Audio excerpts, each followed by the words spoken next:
med hukommelsen. Og derfor vil vi gerne tilkalde et par livliner, så du kan få hjælp til at starte. Så Oliver og Victor, vil I ikke være søde og komme herop, og så hjælpe jeres lillebror? I vil lige så godt vænge jer til det, fordi så bliver der de næste 50 år. Vil I stå der ved siden af, og så hjælpe hende? Okay, Leila. Quizzen handler efter enkelhed om, at jeg fortæller en lille historie om. Og derefter stiller jeg et spørgsmål, som har relation til historien.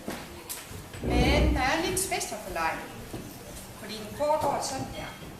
Helen og jeg, vi stiller spørgsmål. Du siger bare, ingenting. Du skal ikke svare. Det er klart, de 2 livliner for dig. Og hvis de svarer forkert, så kan du straffe. Sådan er livet. Det er sur fiskerøv, ikke? Så altså, hvis Oliver og Victor svarer rigtigt, så er der en lille præmie til dig. Men hvis de svarer forkert, så bliver du straffet. Og straffen består i, at du skal klæde et lille glas lakrier.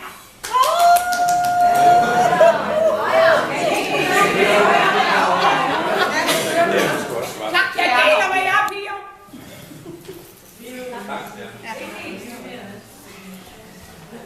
Vi starter selvfølgelig med Elvis. Din store kærlighed til Elvis er jo nok ret kendt. Du har også flere gange besøgt hans hjem i Graceland i Memphis, hvor du har været all over the house. Du har jailhouse rocket i halen. Og du har sunget lokken Tender i badeværelset. Du har roteret med Elvis the Pelvis i soveværelset. Og du har kærtegnet The Pink Cadillac. Men hvad er det nu lige, du mere har lavet på Graceland? Det er højere. Hvad er det lidt mere, at Leila hun har lavet på Graceland? Og nu er I klar til at svare herovre? Yes. Ja. Har jeres guttemor snedet sig til en lur i Elvis' seng? Eller? B. Har hun befamlet hans kugler på statuen altså?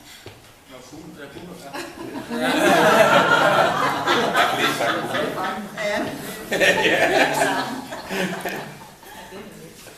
Værsgo. Hvad siger I? Jeg tror mere, fordi jeg er ja, det tror jeg.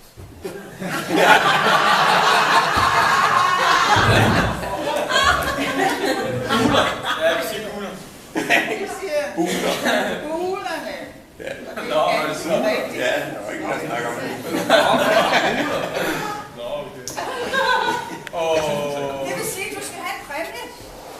Nej. Her er så et lille billede af din idol til natbordet.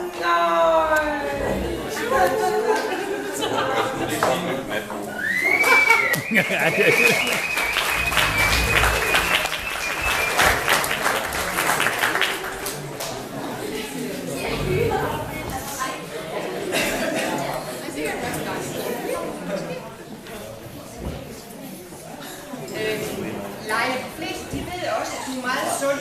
Sådan har det ikke altid været. Vel, er der noget med, at du har en dårlig fortid som store ryger? Ja, det er ikke god. Det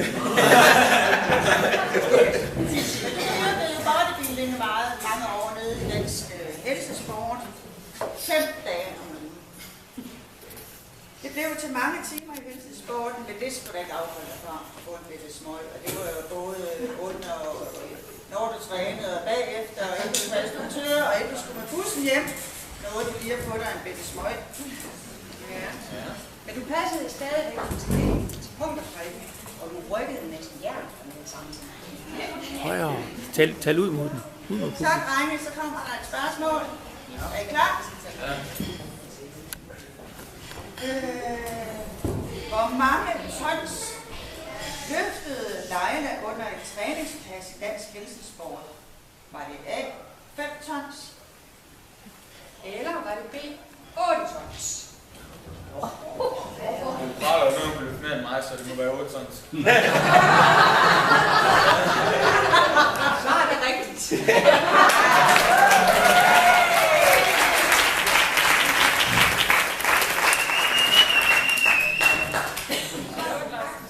To præmier til dig, søde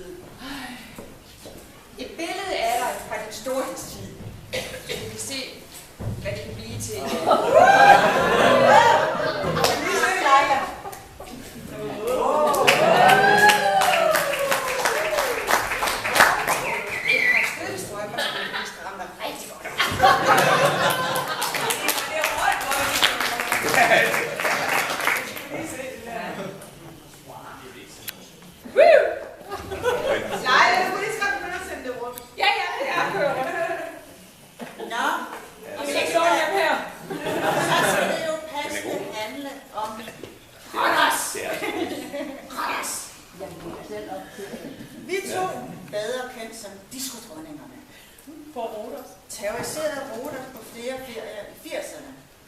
Ja, og vi var godt nok mange, der altid undrede sig over, hvorfor I kom hjem rostende og hakkende. Altså det var simpelthen, det var lidelse. Og det undrede sig, fordi der var varmt på Rodos, var der? Men det var jo fordi, at vi små diskodronninger, storrygende, havde festet hele natten, danset helt vildt, blev gennemsvedte og derefter så afkølet i morgenluft, når det resulterede i en lungebetændelse for os begge to. Du husker sikkert også flyveturen hjem som verdens længste flyvetur. Ikke? Jo. De indtog også en del susser på altanen. Sikkert. Og tit så glemte vi næsten at spise.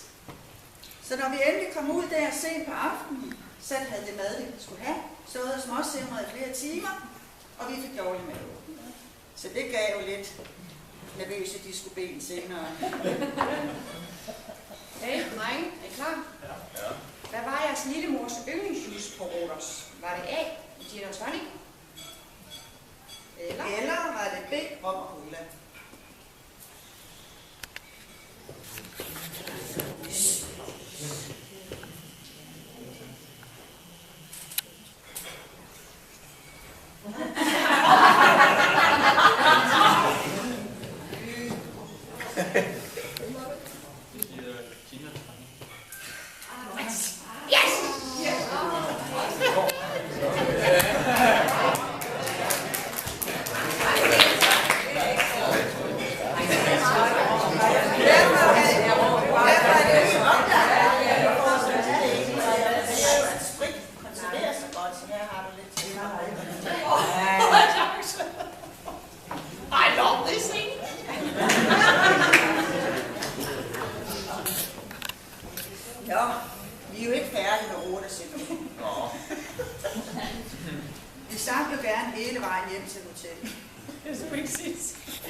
Og en aften, eller rettere sagt morgen, blev vi stoppet af en hel bil fyldt med græske politimænd. Hvad skete der så? Klar? Ja. Det er Ruth. Lille Ruth her er helt vil de anholde for at forstyrre den op med ordentlige ruter. Eller B, blev vi inviteret på kaffe.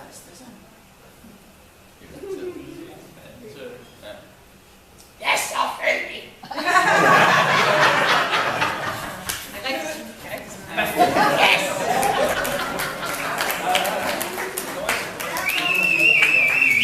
Derfor skal vi selvfølgelig have en lille ægte græsk ting. En græsk svamp. Og så kan jeg selv lægge 2 og 2 sammen. Ja. Ja.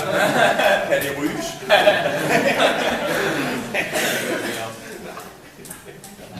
Så Leila, du har også altid været mægtig sej til at løbe både hurtigt, meget hurtigt og langt. I dansk heltesport-tiden, der kunne du sagtens spænde rygsækken på hjemme i Fremlev. Løbe ind til Aarhus. Træne i 2 timer. Og så løb du kraftigt hjemme. Vi to løb også en tur sammen indimellem. Og i dag løb vi jo i Botanisk Have ind i Aarhus. Og da vi så kommer et stykke op ad en af stierne, vi kommer jo susende og denne løbestil her, så står der pludselig en særdeles opløftet og aktiv blotter